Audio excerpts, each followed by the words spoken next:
She said, "Ugh, your family is so weird. I'm not going to Christmas." After meeting my parents once. I said, "No problem." What she found under our tree on Christmas morning made her realize weird runs in the family. The gift tag that made her call her lawyer.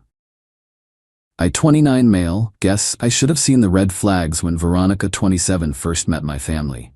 We'd been dating for about 8 months, and I was excited to introduce her to my parents at their annual fall barbecue. My family is unconventional. Dad, 58, is a retired theater tech who builds elaborate Halloween displays year-round in our garage. Mom, 56, collects vintage medical equipment and has turned their basement into what she calls her Museum of Peculiar Medicine. My sister Dottie, 31, is a professional balloon artist who speaks exclusively in rhymes on Tuesdays. Yeah, we're weird, but we're also the most loving, supportive family I know. Veronica lasted exactly 73 minutes at the barbecue. She spent most of it on her phone, occasionally looking up to give forced smiles when Mom excitedly showed her the authentic 1920s stomach pump she'd just acquired. When Dad tried to demonstrate his new animatronic werewolf, she actually recoiled. The car ride home was silent until we hit the highway. "Your family is so weird," she finally said, wrinkling her nose. "Like uncomfortably weird. Your mom collects medical torture devices. Your dad is a grown man playing with Halloween decorations. And your sister? Is she okay mentally?" I gripped the steering wheel tighter. "They're just passionate about their interests." "Passionate?" She laughed, but it wasn't kind. "Try embarrassing. Thank God none of my friends were there. Can you imagine if someone from the firm saw me there?" The firm. Always the firm. Veronica worked as a junior associate at a corporate law firm and acted like she was already partner. "They're my family," I said quietly. "Well, they're not normal. I'm definitely not going to Christmas if it's anything like today. Actually, I'm not going to any family events. It's too much." I nodded. "Okay." She seemed surprised by my easy acceptance, but quickly moved on to talking about her coworker's new Hermes bag. Update 1. Things have been interesting since the barbecue incident. Veronica's made it abundantly clear she wants nothing to do with my family. Some highlights. She refers to them as those people when they come up in conversation. She asked me not to display any family photos in our apartment because what if someone sees them? When Mom called to invite us to help with Christmas decorations, Veronica grabbed the phone and said he's busy with normal people things. Before hanging up, but here's where it gets good. Last week, Veronica was going through my mail, without asking naturally, and found a letter from my family's estate lawyer. Nothing major, just annual tax stuff. But she saw the letterhead. Grimsby and Associates, Estate Planning and Wealth Management. Suddenly, she was very interested in my weird family. "I didn't know your parents had estate lawyers," she said casually over dinner. "Doesn't everyone?" I kept eating my pasta. "Well, I mean, significant estates maybe. Your parents don't seem." She paused, choosing her words. "They live so modestly. They live how they want to live." She spent the next 3 days pumping me for information about my family's finances. Did they own property? Investments? Was there inheritance potential? I gray-rocked hard, giving nothing but vague responses. Then came December 10th. Mom called to confirm Christmas plans. "Just checking if you and Veronica will be staying overnight Christmas Eve. Dad's planning something special for Christmas morning." Veronica was listening on speaker. Without my permission, she'd grabbed the phone and hit the button. "Actually, Mrs. T, I have family obligations of my own," Veronica said sweetly. Her family lived 10 minutes away, and she'd already told me they weren't doing anything special. "Oh, that's too bad, dear." "Well, we have a tradition of putting presents under the tree for everyone, even if they can't make it. Consider yourself family." After Mom hung up, Veronica was thoughtful. "What kind of presents does your family usually give?" "Oh, weird stuff." I smiled. She hasn't stopped talking about what might be under that tree. Update 2. I need to document everything while it's fresh because Veronica is currently blowing up my phone with increasingly unhinged messages, and her lawyer friend is apparently now involved. So, Christmas Eve, I went to my parents' house alone, as planned. Had an amazing time. Dad unveiled his new project, a full-scale replica of the alien xenomorph that moves via hidden sensors. Mom made her famous anatomically correct gingerbread people, and Dottie performed an entirely rhyming rendition of A Christmas Carol. Before I left Christmas morning, Mom handed me a wrapped box. "For Veronica," she said with her usual warm smile, even though she couldn't make it. I'll admit I was curious what they'd gotten her. Got back to our apartment around 2 p.m. Veronica was waiting, dressed up like she was expecting something significant. "How was your family thing?" she asked, eyes already scanning for packages. "Great, actually. Oh, Mom sent something for you." I handed her the box. She practically ripped it open. Inside was a ceramic frog. Not just any ceramic frog, one of those kitschy ones from the 70s that holds a kitchen sponge. The kind you'd find at a yard sale for $3. Her face fell. Then she saw the gift tag, written in Mom's careful handwriting, "To Veronica. Since you couldn't join us, here's a little something from the family collection." This particular piece, number 47 of 51 in the series, reminded us that not everyone appreciates the unusual. But that's what makes the world interesting. "Merry Christmas, the Weird Tea family." She stared at it. A frog. A ceramic frog. "Yeah, Mom collects them too. Did I not mention that?" But something was bothering her about the tag. She kept reading it over and over. "Number 47 of 51? She pulled out her phone, furiously Googling. Her face went white. Turns out that particular worthless ceramic frog was made by Gorham Studios in 1971. Due to a manufacturing error, only 51 were made before the line was discontinued. They're now worth about $2,800 each to collectors.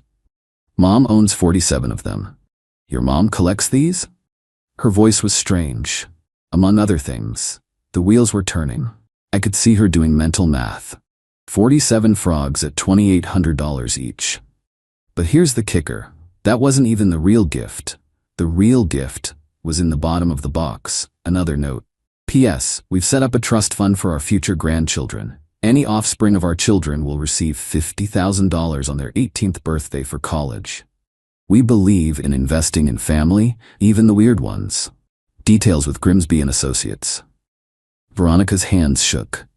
$50,000 per child? "Yeah, they've been saving since Dottie and I were kids. Said they wanted to make sure any grandkids could pursue whatever weird passions they wanted without worry." She was already on her phone, texting furiously. Within an hour, she'd contacted a lawyer friend about posthumous inheritance rights for unmarried partners and common law implications. That's when I dropped the final bomb. "Oh, by the way, I'm moving out. Already signed a lease for January 1st. "What? You said my family was too weird. You called them embarrassing. You refused to spend Christmas with them because they weren't normal enough for your image. So I'm making it easy for you. You don't have to deal with them anymore." But we've been together almost a year. You can't just leave." "Why not? You made it clear you wanted nothing to do with the people who raised me, who love me unconditionally despite my own weirdness. Did you think I'd choose someone who calls my mom embarrassing over the woman who supported my dream of becoming a teacher, even though it doesn't pay well?" The text started within minutes of me leaving. "We need to talk about this rationally. You're overreacting. I didn't mean those things how they sounded. Your family seems lovely, actually. Can we at least discuss the financial implications? I'm calling a lawyer. You can't just abandon me after I invested a year. I deserve compensation." Update 3. Buckle up, because Veronica went full psycho. December 27th, she showed up at my parents' house. Showed up. The woman who couldn't bear to spend 2 hours with them suddenly appeared at their door with a gift basket and her best fake smile. Dad called me immediately. Son? Veronica's here. She's being very friendly, suspiciously friendly. She's asking to see my workshop and complimenting the werewolf." I drove over immediately. Found her in the basement, gushing over Mom's medical collection, taking photos of everything. "Oh my God, babe." She ran over like we weren't broken up. "Your mom was just showing me this authentic iron lung. Did you know these can go for $25,000 at medical antique auctions?" Mom, bless her, was completely oblivious to the agenda. "Oh, I'd never sell Mr. Wheezy. He's family." I pulled Veronica aside. "What are you doing here?" "Visiting my future in-laws. I realized I was being judgmental before. Your family is eclectic, collectors, invested in historical preservation. We broke up 3 days ago. You were emotional. It's Christmas. We all say things we don't mean. Dad wandered over. Veronica was just asking about estate planning. Seemed very interested in our insurance policies too. The mask slipped for just a second before she recovered. Just making conversation. I work at a law firm. These things interest me. I escorted her out. She left, but not before taking more photos and grabbing a business card from the estate lawyer's stack on the hall table. December 28th. I woke up to 73 missed calls. Not from Veronica, from random numbers. Turns out she'd posted in some kind of high-value women Facebook group about how her millionaire boyfriend's family was keeping her from her rightful place and asking for advice on securing the bag. The post went semi-viral in those circles. I know because my cousin sent me screenshots. Veronica had included photos of my parents' house, the collections, even a sneaky shot of some financial documents she'd photographed. The comments were insane. Sue him for emotional damages. You invested a year. That's basically common law. Get pregnant, ASAP. Break into the house and take something valuable as collateral. That last one apparently inspired her. December 29th, 4 a.m. My parents' security system went off. The cameras, Dad installed them for his Halloween displays, caught everything. Veronica, dressed in all black like a dollar store ninja, trying to jimmy open the garage window. She'd brought a friend, another woman from her firm who apparently thought B&E was a reasonable career move. They managed to get the window open before the motion-activated werewolf roared to life, complete with glowing eyes and smoke machine. The friend screamed and fell backward into Mom's heritage tomato garden. Veronica tried to push through anyway, only to come face to face with Dad's newest creation, a 7-foot-tall Krampus that sprays fake snow when triggered. The police arrived to find them covered in potting soil and artificial snow, frantically trying to explain they were just retrieving personal items. What personal items? The officer asked. I left them here. During a visit.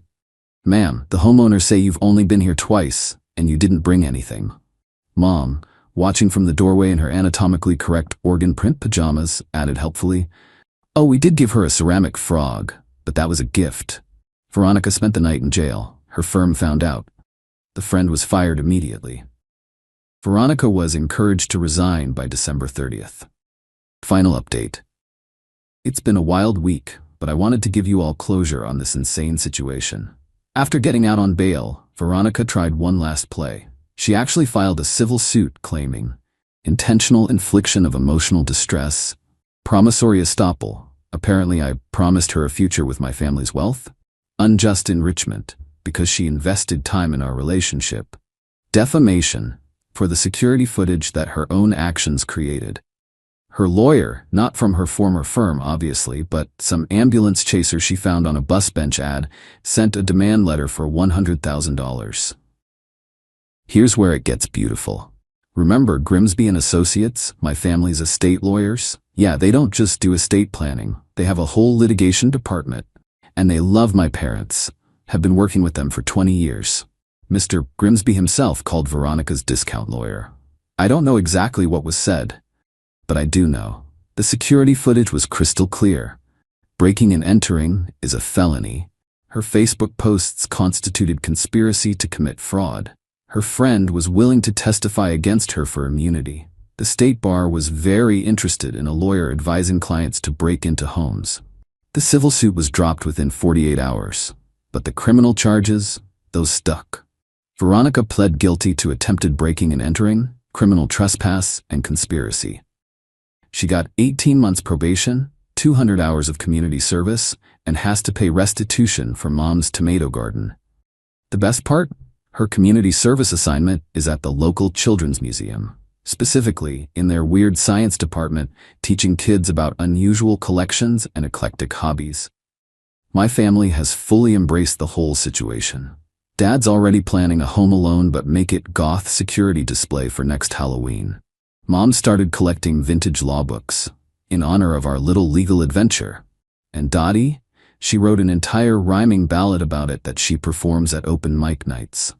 As for me, I'm happily single, living in my new apartment and bringing my lunch to school in Tupperware, my mom labeled with medically accurate diagrams of the digestive system.